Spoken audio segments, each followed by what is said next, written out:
16,000 টাকার নাট বল্টু এবার আমদানি হলো 2,59,00,000 টাকায়।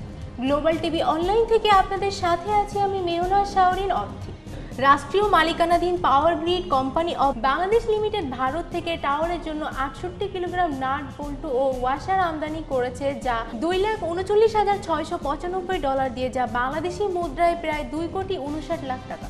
দ্য ডেইলি স্টার বাংলা বরাতে জানা যায়, গত বছর এপ্রিলের দিকে চালানটিতে বেশি মূল্য হওয়ার কারণে শুল্ক কর্মকর্তারা এটিকে খালাস করতে দেয়নি।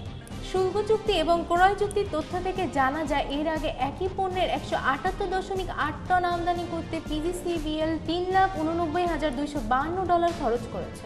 গত 5 জুন পিজিসিবিএল অস্বাভাবিক মূল্যের ব্যাখ্যা দিতে গিয়ে বলেন, এবার আমদানির পরিমাণ কম হলেও দাম বেশি, কারণ আগের চালানে ভুলবশত বেশি পণ্য পাঠানো হয়েছিল, তবে গড় আমদানি মূল্য ক্রয় চুক্তির সীমার মধ্যেই ছিল।